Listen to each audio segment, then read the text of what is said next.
All right, here we are. So I've been taking a break. I haven't done a show like all week, but Brendan has been just chopping at the bit. He wants to do draft stuff, so we're gonna do draft stuff. Brendan Albert is here. I am Adrian Fectu. Thank you for bringing me out of the dungeon. Hey, man, I'm thrilled about this. And the really cool thing that me and Adrian have started to do is we're now bridging my podcast, which is Bert and TD with the Bitter Bird. So now you guys can kind of listen to us in a podcast format, YouTube format. So this is really exciting for me, especially because I love the NFL draft, Adrian. So I'm thrilled to do this stuff. Yeah, and just wait until next week because we're going to start getting into our top fives. Are listed, and maybe what we'll even do is we'll even bust out our top fives from the years past because it's going to be what, our third year doing this now. So third year, yeah. Mm-hmm. Yeah, now we can look back and see how we fucked up, how we did well, which ones we hit on, which ones we didn't. So there you go. Yeah, I mean, I always tell this story, and I'm gonna jump into story time really quick here, Adrian. It's okay. So a guy I work with, he was with the Chicago Bears in the late 90s to mid 2000s. And his role was one of the regional scouts. Okay. And he told this story to me that the night before the draft, as these teams are stacking their big board, talking about, hey, where do we have priorities of players? He told me there was a physical fight between the director of scouting and the GM over one player. The director of scouting said, look, if we draft this guy, he is going to be a Hall of Famer on special teams. He's going to be a Hall of Famer on special teams. The other guy said, there's no way. This guy's 180, 210 pounds range. He's very, very thin. He's never going to make it. There's no way he'll ever play for us. The guy was Devin Hester, okay? Mm-hmm. And I tell this story, guys, because if you go and you look at Daniel Jeremiah, Bucky Brooks, Mel Kiper, Matt Miller, it doesn't matter. Whoever you look at, you're going to see thousands of different variables in thousands of different orders. Just like myself, I'm going to have a different order than Adrian. I'm going to have different beliefs in what priorities are for the Eagles. So there's no, I love when we always say like, oh, well, this team got an A. That's, substantial. Everyone is relative with how they grade players. But I think that's just important to kind of remind ourselves that story to say, hey, look, if NFL teams are arguing in the draft room, then you bet your ass off that everyone else doesn't have the clear-cut answer either. You make an interesting point there about priorities and beliefs. And it makes me think of the quirks of some scouts and what they think about. I mean, some guys will literally not draft a quarterback because of a handshake. It really is like that. It's ridiculous. That's 100% true. There's guys that I worked with at IMG Academy who straight up told me as agents, they were like, we teach our quarterbacks how to shake hands. As crazy as that is to say, sometimes that's a variable. I had another guy, I'm going to say his name, Eric Reed. All right. I worked with Eric Reed at the time when he was getting drafted. He told me that the Bengals interviewed him. The Bengals straight up told him, we don't want players with any off the field concerns. Eric responded, hey, that's great. I don't have any off the field concerns. The Bengals response back was, well, you have a daughter, don't you? Isn't that an off the field concern? And now that we have seen Eric, and obviously whether you like him or not, one thing we all can agree, he's very outspoken. He straight up told the Bengals, if you think my daughter is a concern, then don't draft me. He ended up getting drafted pretty damn high by the Niners anyway. But these are crazy stories, guys, and these type of variables really matter. Derek Carr is another one. Derek Carr slid in the draft because he was married to some teams. Some teams said, well, we want our guy married to the game, not to a woman. That's ridiculous. But you know what? Some teams really do believe this type of shit.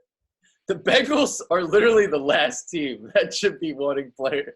Oh God, that's hilarious to me.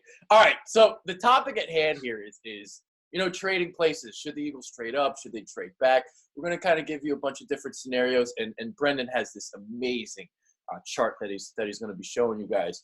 So the reason why this video topic kind of originated. So my friend Mike Skolsky, a.k.a. Phi Kappa Theta brother, so he kind of put out a question out on the Twitterverse, and he goes, should the Eagles move up to pick 13 in order to trade up for Ed Oliver? And I think it was, trade a second and a fourth to move up to go get him.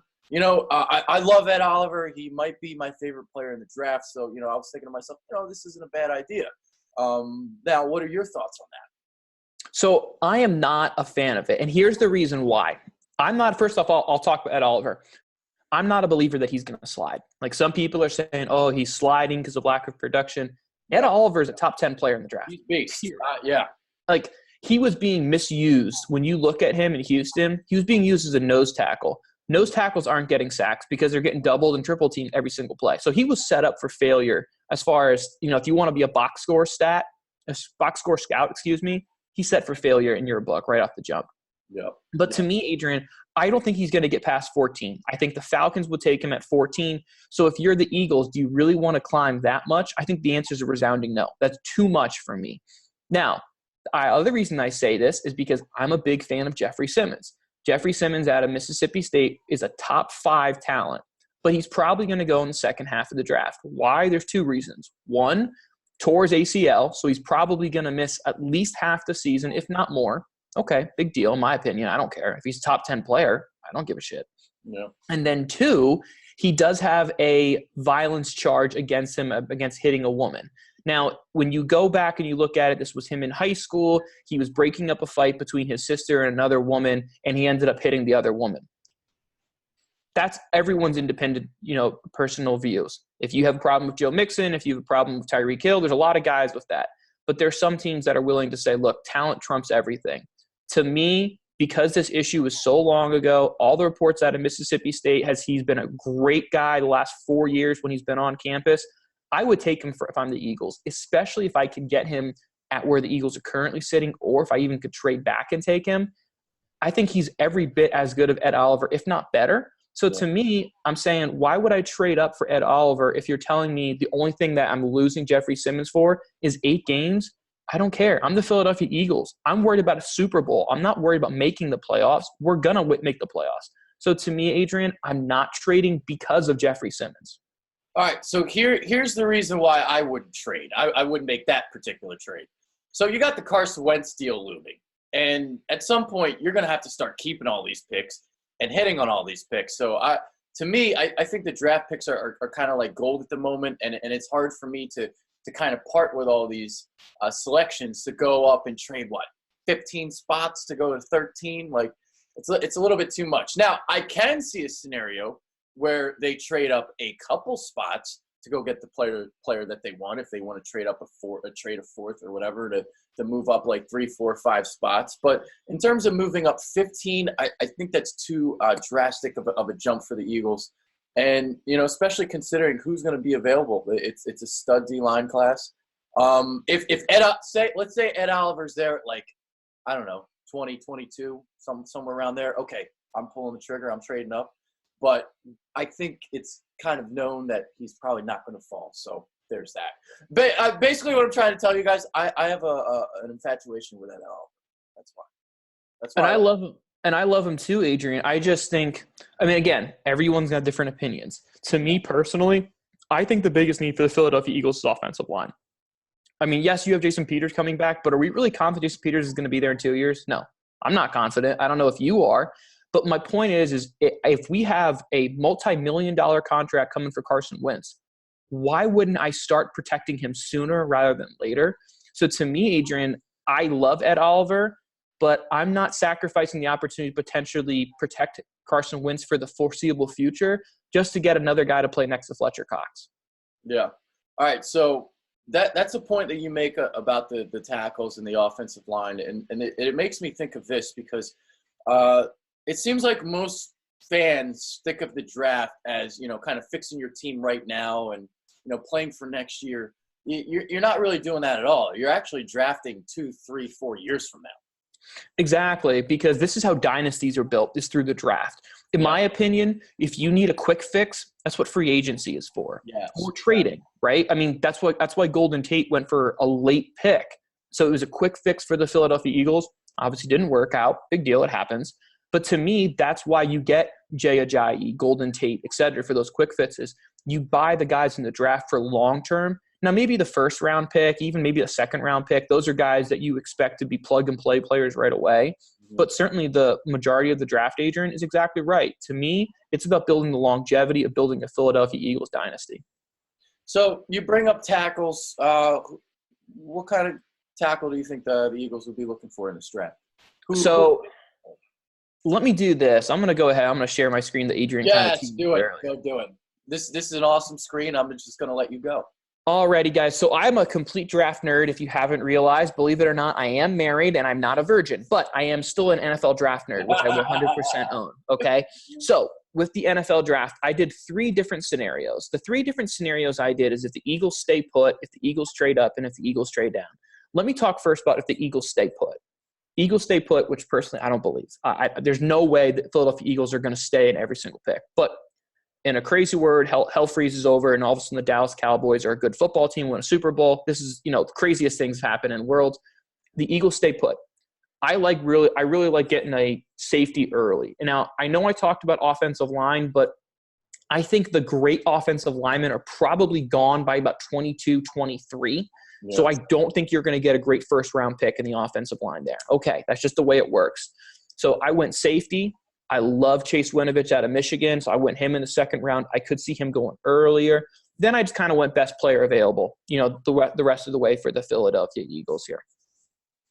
Now, let's talk about if the Eagles trade up. Again, if the Eagles trade up, in my opinion, it's going to be for an offensive lineman, in my eyes. Because, again, I would rather have a solid offensive line because I need to protect Carson Wentz than a defensive line who is all pro. But again, that's just my personal opinion. And you're also looking at how the class is being set up too.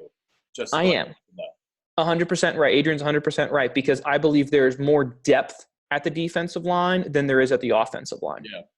So for me, I really like Cody Ford. Cody Ford coming out of Oklahoma, 100% a road grader. The cool thing I like about Cody Ford is he's a versatile guy, guard tackle. So he's a guy that can come in, play guard, and then when Jason Peters retires, you could kick him over to tackle. So this could kind of cross off 2 buckets, in my opinion, which I would love. And then I'm a huge fan of Zach Allen. Huge fan of Zach Allen. He's not exactly flashy. He's very fundamentally sound, but he can move up and down that defensive line. And then from there, Adrian, I just kind of went best player available from there. Yeah. And moving that player along the defensive line, that's something obviously that the Eagles do. So Zach Allen could definitely be somebody that the Eagles are looking at. No doubt about it. Scheme versatility is a huge thing in Jim Schwartz's defense. And, I mean, if we look at tradition, that's what the Eagles have done. Brandon Graham's a great example of a guy who moved up and down the defensive line, in that type of fashion too. So who else are you kind of looking at in the defensive line in the second round, because it's a stacked class. So are you basically getting like fringe first-round talent in the second round on the D-line? See, that's tough for me, Adrian, because I think you have – I'll go ahead and I'll tease you my next big thing. So I already have I'm working on a big board. So this is still a work in project. So, it's kind of excuse me, guys, this is not finished yet. But here's kind of the 2 sections that we're really talking about here for second round guys. Zach Allen is a big guy I like out of out of Boston College. LJ Collar, he's a true edge player out of TCU. Jalen Ferguson, true edge player out of Louisiana Tech. Then we go defensive line. If we go interior in the second round, Dexter Lawrence is a guy that I think he's going to be in the second round because we don't see a lot of guys that are nose tackles. As good as Dexter Lawrence is, we don't see a lot of nose tackles go in the first round. It reminds me of, blanking on the name, but I think he went second round. Eddie Goldman. Yes. Very, very similar, Adrian, right? Because it's the positional value isn't necessarily there, even though his skill set might say, I'm a first-round talent. The positional value just says, not really a great fit. It's crazy how that works because it's like I saw Eddie Goldman. I'm like, this dude's a stud, but he's a nose tackle, so he's not going to get drafted high. But he's a stud, and he wasn't drafted high. He went second round, I believe. Exactly, Adrian, because it's the position he plays. It's like the same reason a lot of teams, they will say, you know what, if you're a tackle, you go 5 picks earlier than guards and centers just because you're a tackle. It's a very similar conversation. Yeah. But Draymond Jones, Damon Jones is a very good interior defensive lineman from Ohio State. He's a big reason that Joey Bosa got a lot of clean looks. Raylan Wren, really athletic, Arizona State. He's been a guy who's been a big riser.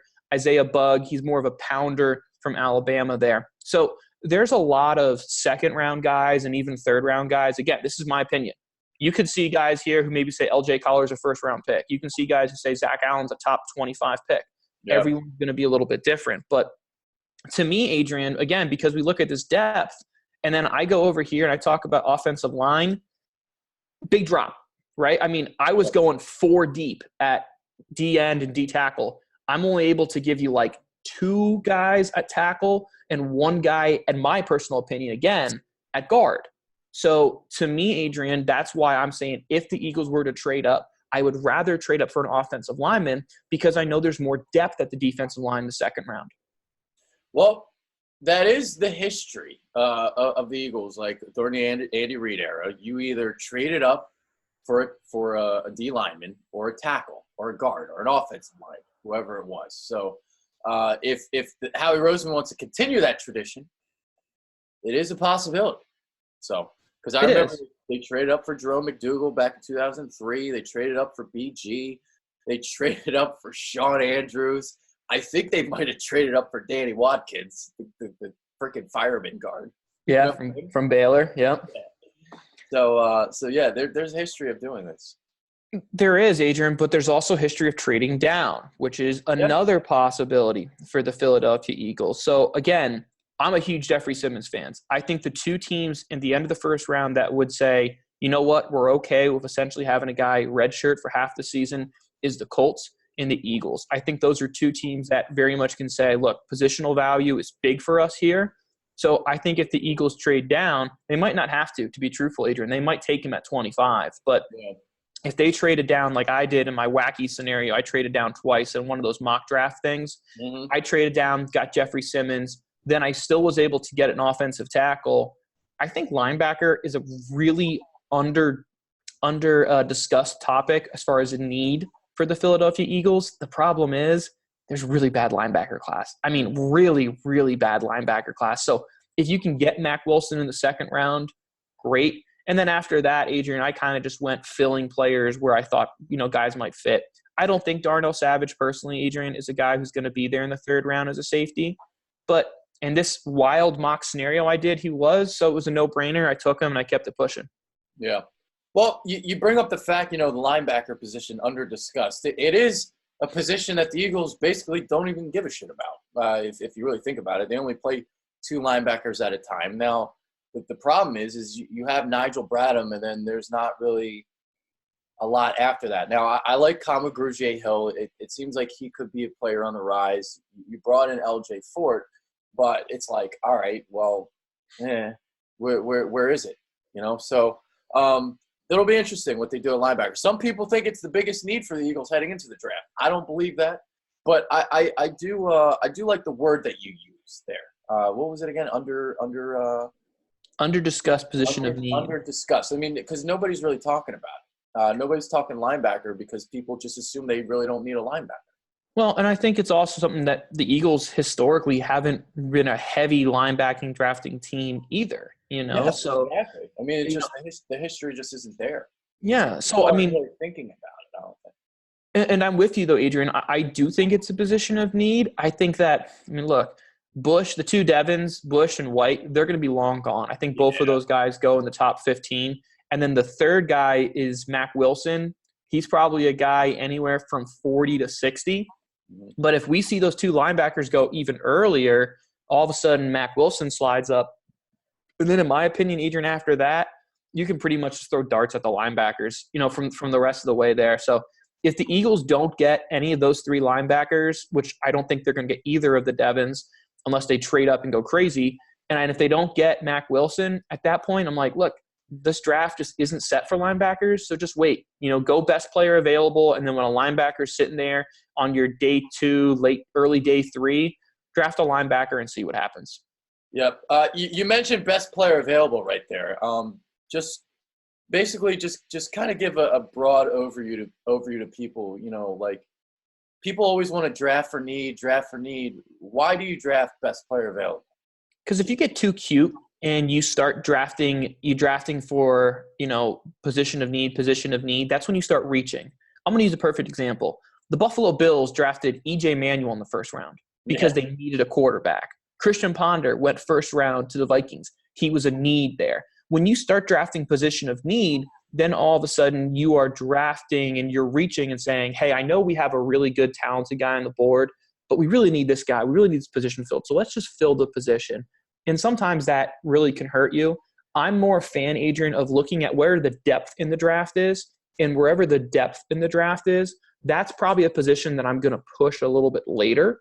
And then whatever position in the draft is a little more shallow, like in this draft, in my opinion, is talented offensive line and linebackers. Then I'm probably going to say, okay, if I'm going to trade up, it's going to be for either of those positions.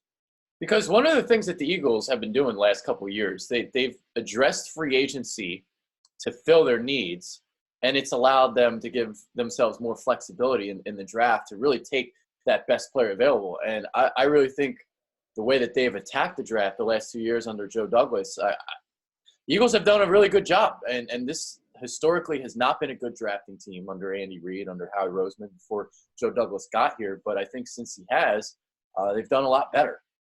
And, attacking free agency is part of the reason why. Yeah, I would certainly say so, Adrian. I think the other thing the Eagles have been very, very aggressive with is trades, especially with day 3 picks for getting starters, which is something a lot of teams don't do. And that's why I still think the belief of the Duke Johnson trade is still very realistic, Adrian, to fill that running back void. And then obviously you don't have to worry about a running back at all in this draft if that's the case. Yeah, I'm starting to think that the Duke trade might happen. You just go into the year with Jordan Howard and Duke Johnson, and then you wait until next year's running back class because it's going to be absolutely loaded. I mean, you've got, 5 backs that could go in the first round next year? It's possible. It's stacked. Yeah, I mean, you could see the Eagles go ahead and draft Swift, a St. Joe's prep product who's down at the University of Georgia, and bring him back to Philly. I mean, you're right, Adrian. There's a lot of options there. When it comes to running backs, I don't really love the idea of trading up for a running back. If one's staring me right at the face, then I'll pull the trigger and I'll take him. But to me, I like Josh Jacobs a lot. I like Miles Sanders a lot. If those guys are on the board, I take them. But I wouldn't trade up for a back. It's just my personal belief. Yeah. I wouldn't trade up for one of those guys in the second round. But if I'm just trying to think of what they might do, and it seems like they're infatuated with Josh Jacobs. So yeah. If he's fallen in the second round, I can see them doing it. So let me ask you this, Adrian. Let's say the Eagles have to trade up, let's say 10 picks, okay? Somewhere like that. Maybe, the Eagles, would they have that second round, 21st? Maybe they have to get to top 10 in the second round. Would you rather them do that, or let's say trade their 4th round pick for Duke Johnson? Duke Johnson. That's what I'm thinking. I'd rather go get my running back next year at this point because of how stacked the class is. So, I'm thinking the same thing. Yeah. And you know what? I think that's probably more likely the Eagles' track record to do. I mean, just look at Jay Ajayi, right? That's what they did with Jay Ajayi, was pull Band-Aid to kind of run him through the mill. Okay, cool. Let's get him pushing. Let's go trade another one. Let's bring in Jordan Howard. That's my personal opinion. I like Josh Jacobs a lot. I like Miles Sanders a lot. I like, Montgomery from Iowa State a lot. But unless they're physically there when I'm picking, I'm not trading up for a back. Yeah. My thought is, again, going back to if he's 5 picks away and you don't have to give up a lot, that's what I think because I think they did that with even Sidney Jones a couple years ago. They traded up a couple picks and that was it. I'm not trading 10 picks because that means you're giving up pretty substantial selection there in the draft. So I'd rather just kind of, if you make a move like that, you only go up a couple spots. But that's something that I wouldn't even want to do anyway. So there it is. That's pretty much it here. This wasn't going to be a long show, but something to get out for you guys because, I'm sorry I've been lazy this week. Well, not really lazy. I got a lot of stuff going on. I obviously, I'm a nephew now. Or I'm not a nephew. I'm an uncle. I am a nephew. I've been a nephew. But I'm an uncle now, so I got that going on. And just kind of needed a break from YouTube for a little bit. I gotcha. I get it, Adrian. Yeah. So I'm back though. I'm back, and we're gonna be bringing videos every single day from pretty much now till the draft. So there it is. We got 2 weeks. 2 weeks to the NFL draft kicks off on Thursday night in Nashville. I can't wait, man. Yeah. I'm sorry that we couldn't do all those scouting videos like we did last year. Fortunately, we just don't have the time. Well, as you and me were talking pre-show, this is the blessing and the curse of Bryce Harper, right? When you have Bryce Harper and you have the Sixers in the playoffs, you have a abundance amount of stuff to talk about. In many ways, this is going to sound kind of like a jerk move. Thank God the Flyers aren't a powerhouse right now, or you would never sleep right now. You know what I mean? They know better than to give me hockey, so they know better. So even though I have done some Flyer stuff in the past, oh man, that's great. Whenever they sent me to the Covia Center to go cover the Flyers, Adrian, we got confidence in you. But guys, what's an icing? Give it my best shot, guys. Go team, go. Icing, like the stuff you put on your cake. That Close. Oh man. All right, so that's it. But we got a lot of fun stuff in store. So we're gonna be doing like that mock draft that we did last year. We'll be doing that. We'll be doing an Eagles mock draft, and then obviously the top 5 positional players and doing all that. That's going to be a lot of fun. But we're also going to tie in the positions to the Eagles and where they might look and, what round they might potentially look. For example, quarterback, maybe they do want to, groom somebody along with Nate Sudfeld. So a little teaser for Monday. Sure. Sounds good, guys. There it is. Anything else you want to say?